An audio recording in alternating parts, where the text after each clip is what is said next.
Asistentes. En nombre de Guillermo Santos, que represento aquí, más como director de la Asociación Colombiana de Derecho Informático, por una columna que publicó hace 15 días en el diario El Tiempo, de No a las Leyeras, realmente pues venimos a dar nuestros argumentos y nuestros criterios sobre este tipo de ley que protege los derechos de autor en Internet. Primero que todo, yo quiero resaltar algo, y es que es fundamental en lo que yo trabajo como asesor de tecnología y es que Colombia siempre se ha caracterizado por leyes de tecnología muy claras, muy concisas, empezando desde las leyes de comercio electrónico, de seguridad de la información, de factura electrónica. Yo que he tenido la oportunidad de asistir, tanto como director de ACODITIC, a congresos internacionales, ustedes no saben, señores representantes, y cómo nos admiran por fuera por las leyes de nosotros. Siempre estamos siendo pioneros y a la vanguardia de este tipo de leyes. La ley 1221 de 2008 de teletrabajo, la ley 1273 de delitos informáticos, lo que comentaba ahorita el señor ministro, realmente nos admiran por eso.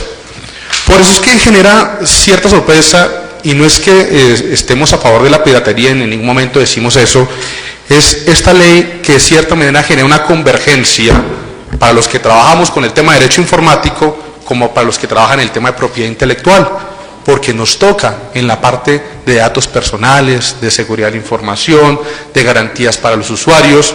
Por lo tanto, queremos de la mejor manera que se tenga en cuenta esto, y yo quiero mencionar estos puntos que hay que tener en cuenta.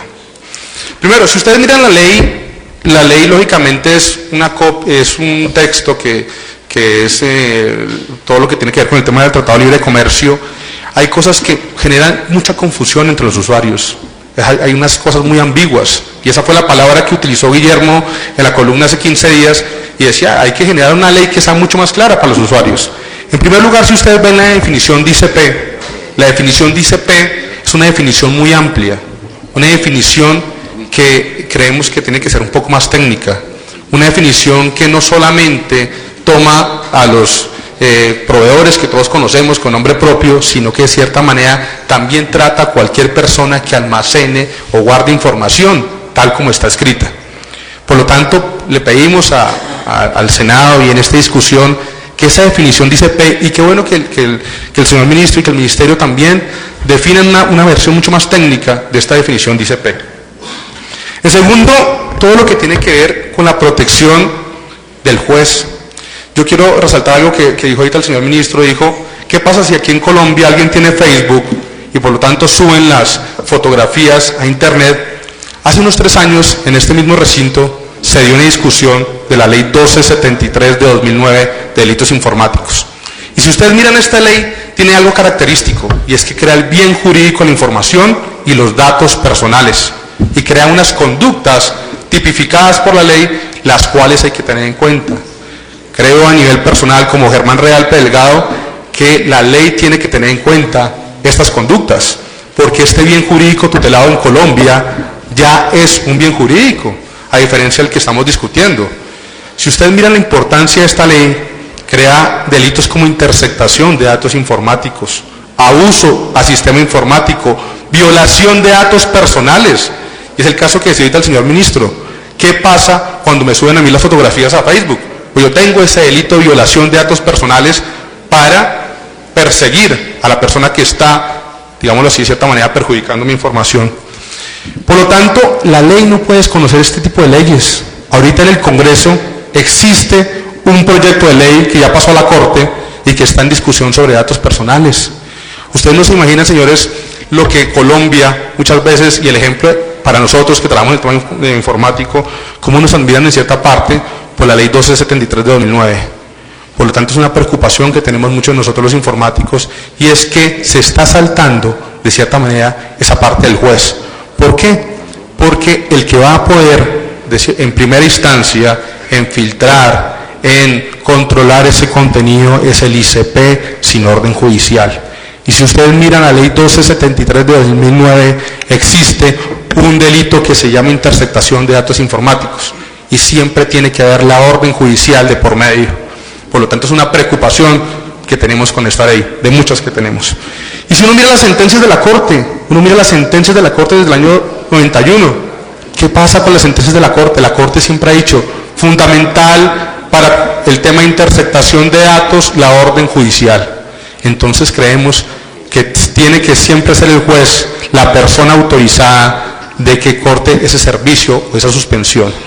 ¿Por qué que lo creemos? Como les digo, porque ya hay unas leyes existentes en Colombia, no las podemos desconocer y tampoco podemos desconocer la jurisprudencia y todo lo que existe en tema de derecho y nuevas tecnologías.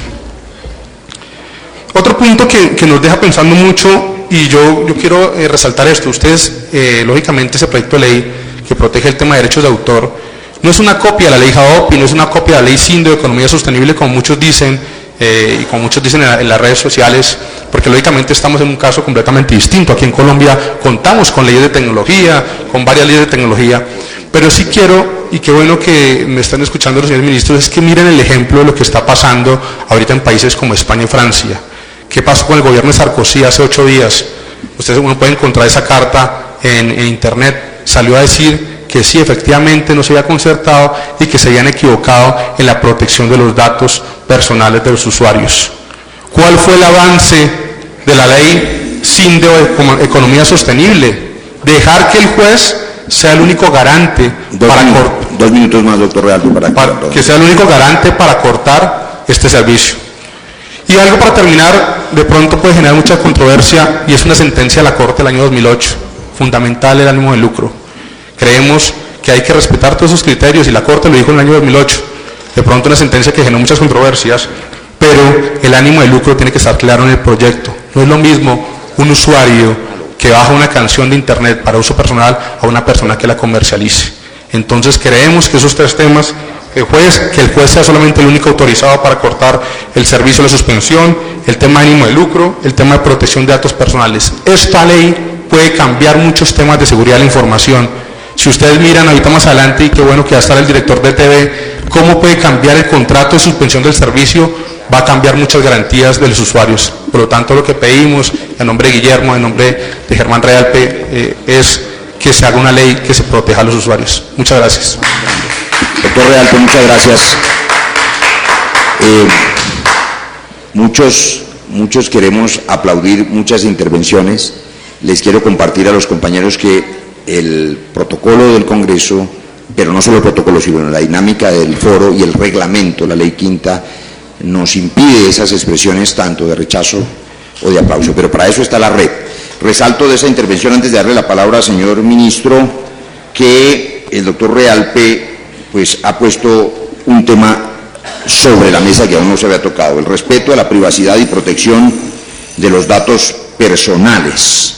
Ese es uno de los elementos quizá más importantes de preocupación de los usuarios. Señor ministro, tiene usted el uso de la palabra. Bueno, muchas gracias. Finalmente iniciamos hoy esta serie de encuentros. Probablemente no será el único. El gobierno tiene el mayor interés, señores senadores, señores ponentes, en que esta iniciativa se debata con toda extensión, tranquilidad. Nadie tiene interés en que se pupitree ni se ferrocarrilee su aprobación. De manera que vamos a tener oportunidad de escuchar todas las críticas, aportes, observaciones que enriquezcan el proyecto. Lo que sí tenemos que tener muy en claro es que una iniciativa en esta materia competía al gobierno ponerla a consideración del Congreso. Tenemos que darle cumplimiento no solo a la normatividad en alguna parte incluida en esta iniciativa, sino también, y quiero resaltar este tema, a los compromisos internacionales que Colombia ha adquirido. Quiero señalarles que el Tratado de Libre Comercio que este país suscribió con los Estados Unidos prevé en su artículo 29 que deberá protegerse los derechos de los prestadores de servicios en Internet. Es un compromiso internacional de nuestro país. La forma en que eso se reglamente, el alcance que tenga, hacer compatible la protección a los derechos de autor con también los derechos de los usuarios de la red, debe ser el propósito de estos encuentros.